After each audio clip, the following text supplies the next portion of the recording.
Coming up on today's show. Meetings happen for a variety of reasons, and they can be great opportunities to collaborate and brainstorm, to move forward on something. But when certain things are in place, then we ensure that the time spent in the meeting is more productive.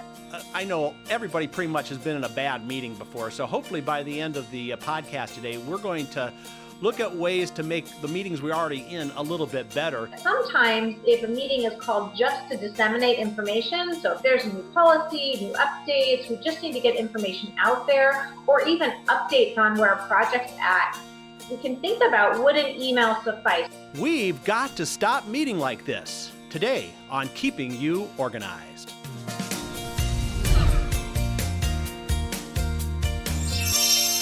Hello and welcome to Keeping You Organized. Today we are going to talk all about meetings, and we're going to talk about what you do before a meeting, during a meeting, and after a meeting. And this meeting will be productive, I promise you, because we brought in Debbie Rosemont from Simply Placed. Debbie, how are you doing today anyway? Great. I'm great. And I'm looking forward to a productive meeting. Yes. Do we have an agenda for this set up? I hope we do. Well, we do. I know you and I, John, talked about it briefly beforehand. I think an agenda is one of the things we'll certainly talk about. Great. Well, meetings I know everybody pretty much has been in a bad meeting before. So hopefully by the end of the podcast today, we're going to look at ways to make the meetings we're already in a little bit better. But really, it starts before the meeting even happens, I guess. So let's start there. What's a good way to even kind of get ready for a meeting? I think, as you mentioned, before the meeting even happens, meetings happen for a variety of reasons, and they can be great opportunities to collaborate and brainstorm, to move forward on something. But when certain things are in place, then we ensure that the time spent in the meeting is more productive. So before a meeting even begins, just really thinking about what the purpose of that meeting is and clarifying that, both this is true if you're running the meeting and if you've been asked to attend. So even if you're not in charge, if you don't know what the purpose is, you might ask. So that is the first thing to think about before the meeting. That leads to me really right into consider alternatives to meeting in person.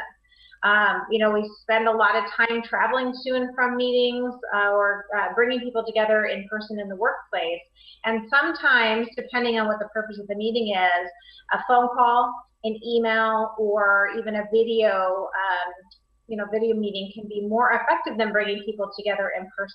So let's talk about that for a minute, because I think there are a lot of places you can work. I won't mention any that I particularly work at, but where you seem to have more meetings than you really need to do. What kind of criteria? How would you decide whether to have a phone meeting versus a in-person meeting? You're talking to the person both ways, but What are some of the guidelines you think? Well, and I'm going to distinguish also between when an email can suffice, because I think, whether, like you said, in person or phone, you're still taking time and still talking live. But sometimes if a meeting is called just to disseminate information, so if there's a new policy, new updates, we just need to get information out there, or even updates on where a project's at, we can think about, would an email suffice? Do we need the two-way conversation? And I think that's the criteria for meeting in person or even live via phone is, do we need to have that back and forth that's real time, as opposed to an email where one person is writing and then perhaps waiting for a response? So, right. Do we benefit from the ability to make eye contact and see body language? Even now, I'm gesturing, via a video chat, and you can see my body language. So if I were to all of a sudden cross my arms and frown, you would notice that there's been a change. And so when it's important to see that, live meetings are the way to go.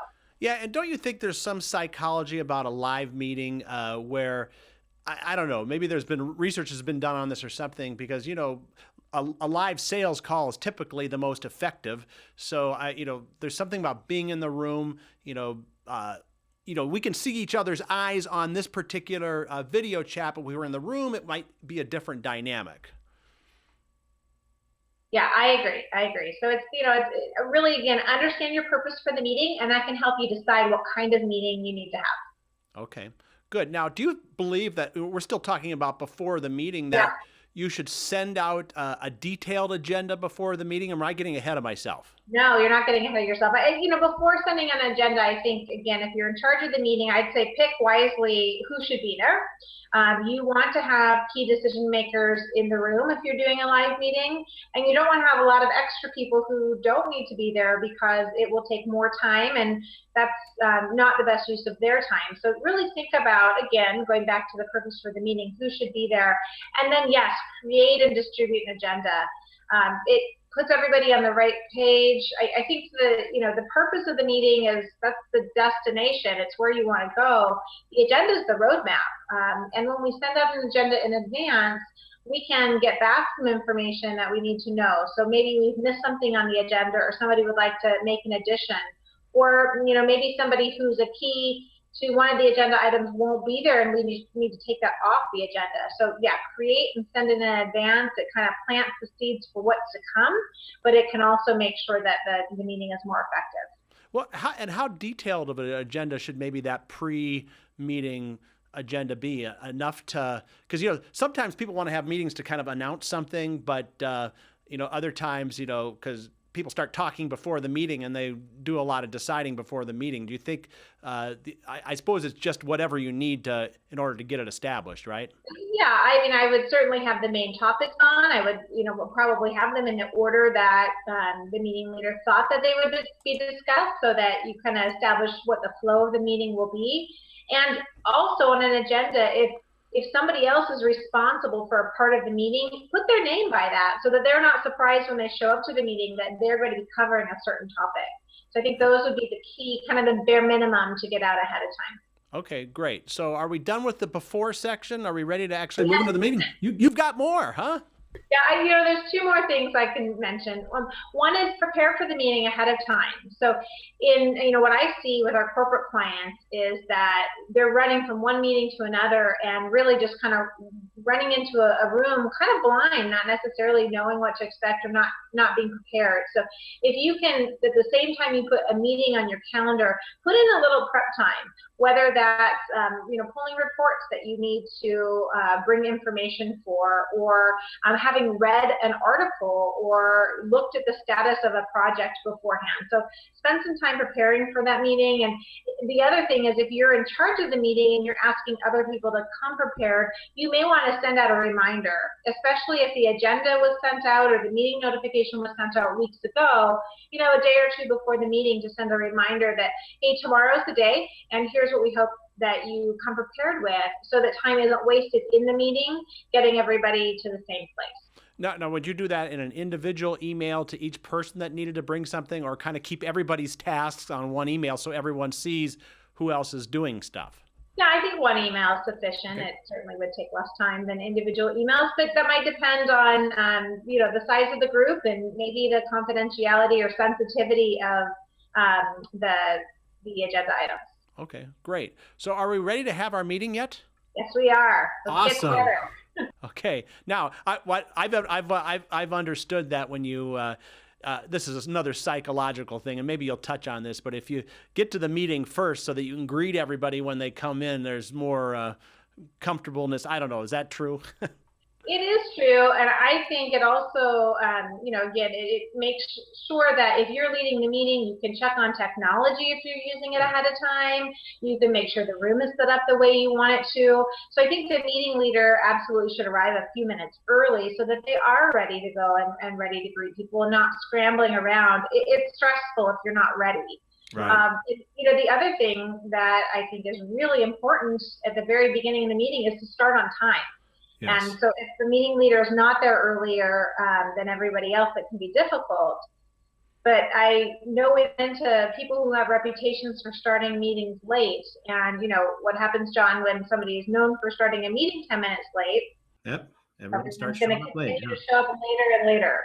Yeah. So starting a meeting on time, just in respect of everybody's time, I think is a key. And ending on time too. I met with somebody yesterday who said, I always feel so behind because all my meetings run late. Mm-hmm. And so then it pushes everybody else late too. And so if we can start and end on time, I think that's really important. Great. All right. I know you have more for this. There's a lot of meat here. There is. Also, towards the very beginning of the meeting, I think reviewing the agenda, it just puts everybody on the same page right at the beginning. And if you need to make any course corrections, that can be brought to everybody's attention. But I think reviewing the agenda ahead of time is another good tip at the meeting. And then as much as possible, encouraging people to not have devices out. I call that going topless. Right. And I mean laptopless, obviously, Right. not topless. But I think that, unless somebody really needs their device for pulling up some information that's relevant, some people like to take notes electronically, and that's fine. But I think more and more they serve as a distraction than an aid. And so having laptops closed, phones off the table, tablets put away, unless they're really being used in the moment for that meeting. Those are all things at the beginning of the meeting. Yeah, I've heard the boring meetings, and I won't say I've been involved in those either, but where two people are texting each other that are in the same room saying, I wish this meeting would get over. Yeah, I know what you mean. Right. So, and then you're not focused on what's going on. And to me, if you're constantly feeling the pull to do something else while you're in a meeting, you might question, is the meeting really the right place for you to be? Right.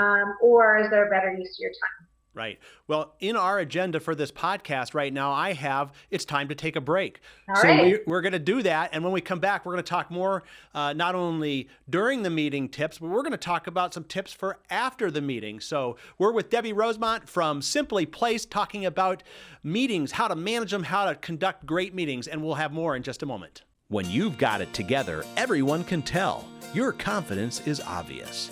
Introducing Viewables.com from Smead. Use the Viewables labeling system to transform your drawer of hanging files into a tidy, organized filing system. Using the premium hanging folder tabs, see the label from the front, top, and back. It's easy. Access Viewables.com from any computer, tablet, or internet-enabled smartphone. Let's make some labels. It's free, and there's nothing to download or install. Choose the label type and format your label just the way you want. You can even add index characters or icons for distinctive filing. Set up a free Viewables cloud account, and your secure login lets you save your projects for convenient access from any computer.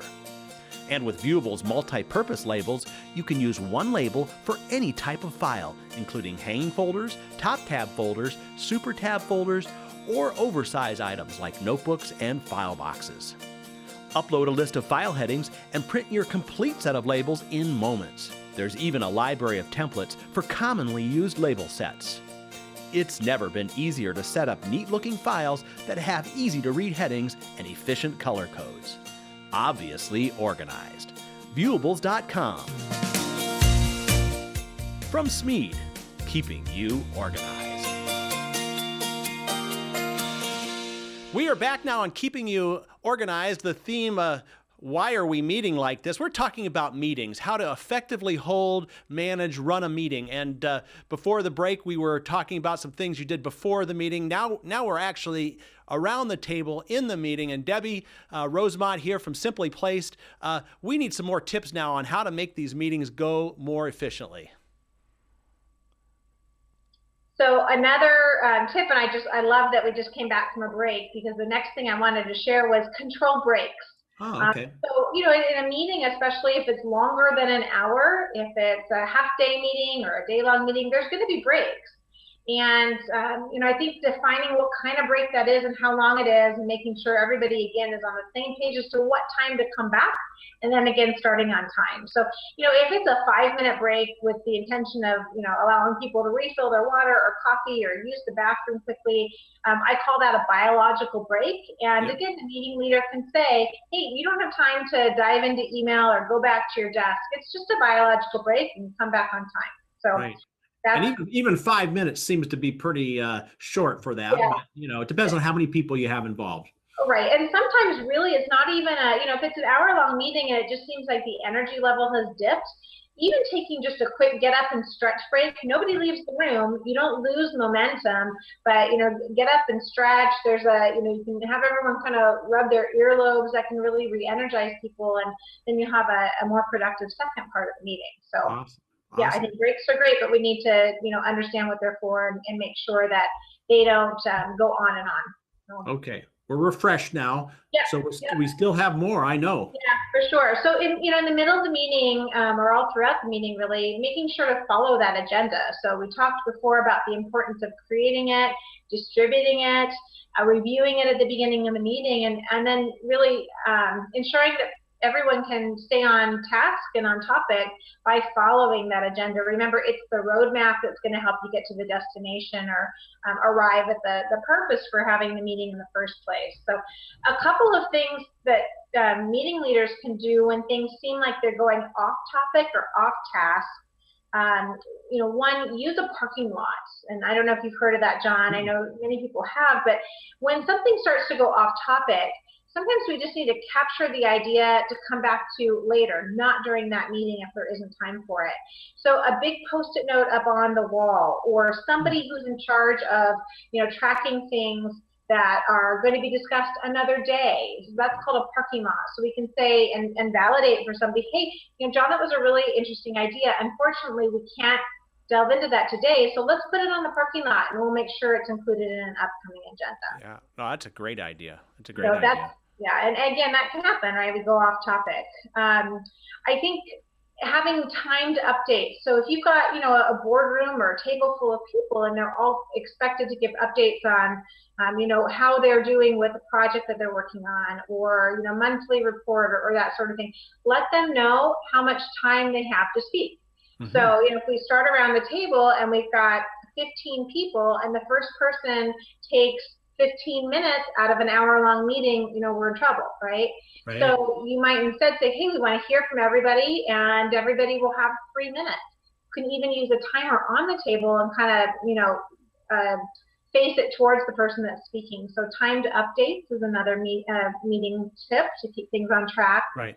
What's interesting about that timing thing too, people a lot of times, I've been in meetings like that before, or either that or they use the cards or whatever, but it's like, it is effective because people kind of, they come to an agreement. It's like they're in a contract, okay, I will do my 3 minutes. And when they see their time is running out, then it's, here's the 1 minute warning, but it really does help move things on, except the person who's long-winded will say, well, I have much more to share, but I guess my time is out, right? Exactly. So, there's people in meetings also that are hesitant to share.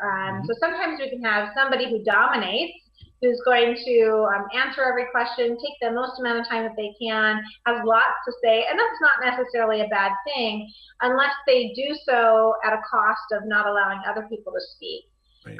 Some other people are more shy or reserved, feel put on the spot if you ask a question and expect an answer from them. So another technique in meetings that I really like is called the pause and debrief. So if I ask a question of a group of people that I haven't asked them before, or I didn't ask them to think about and come prepared to talk about, if it's the first time they're hearing the question, I'll say, I'm going to throw out this question, and then I'm going to give us 2 minutes to just get quiet, and everyone can think and jot down some notes about their response to that question.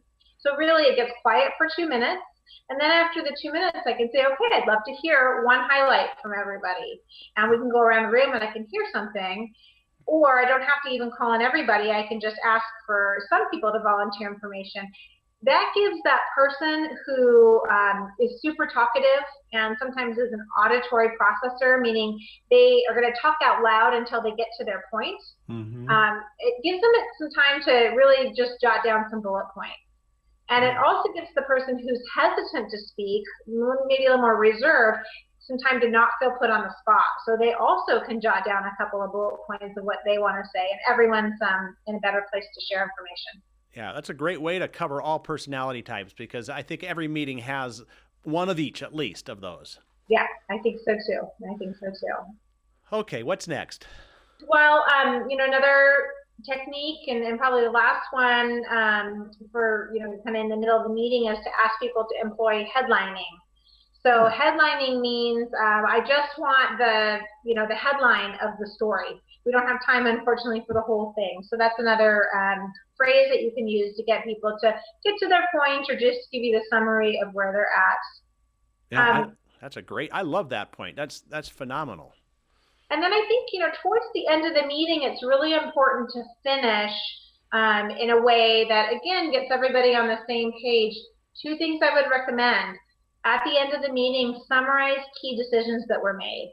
Mm-hmm. So, we all hear different things sometimes, even though, only one set of information is shared.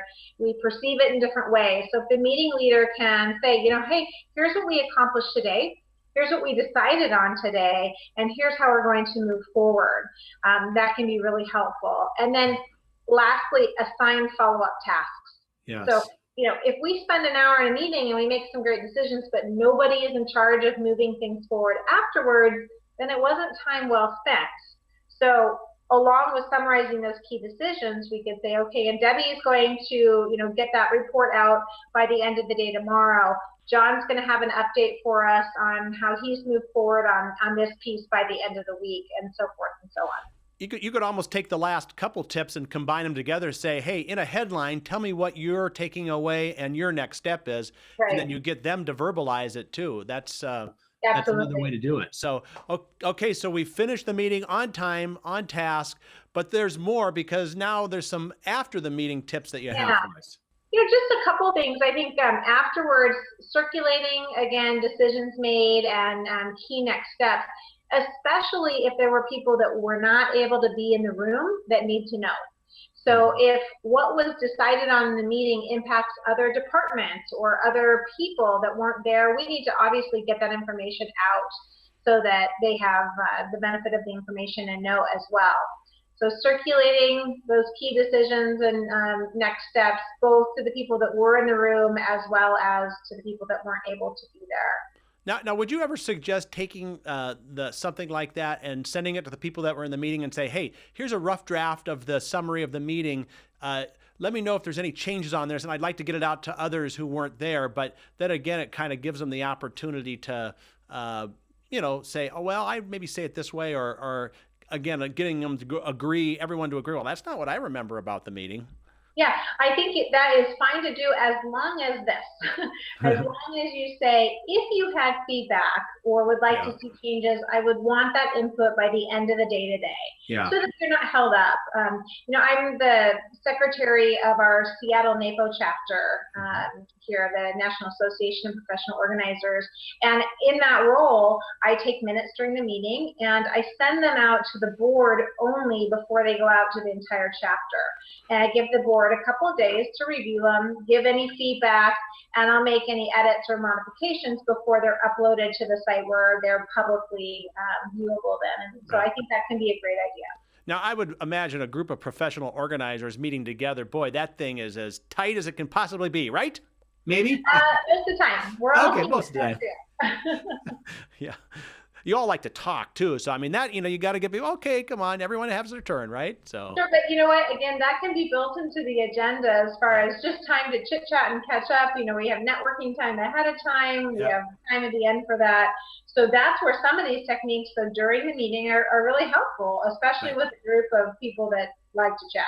Right. Well, now we're getting near the end of our meeting here, but I bet you have at least one more tip, don't you, for after the fact? I do. I think, in that circulating decisions, you can reaffirm ownership of who's doing what. Mm-hmm. I also think that, if you're starting to meet with a new group of people, asking for feedback, not just even on the notes from the meeting, but if you're going to meet with the same people on a regular basis going forward, asking for feedback on how was that meeting for you? What went well in your opinion? What would you do differently next time? So that then as the meeting leader, you can adjust if needed to make each and every meeting even more effective. Right. Great. Well, these are phenomenal tips. And I know you do a lot of corporate work, but you also do residential work. Why don't you take a moment to tell people about Simply Placed, kinds of services you do, and how they can get a hold of you? Sure. Well, as you mentioned, we tend to work with busy professionals. Most of the work we do is in the corporate market, and we teach group classes and training on any topic related to organization and productivity, also do individual consulting on the same. And then in our residential division, we serve some of those same busy professionals, but more in their personal life, helping them get their homes organized and helping them manage their time more effectively. And that's through hands-on organizing services, time management consulting. So again, both for the group and for the individual as well. Easiest place to reach us is on the web, and www.simplyplace.com is where you can find out more about our company, our services. We've got a blog which has a lot of free and practical tips and strategies for topics like this, as well as many others.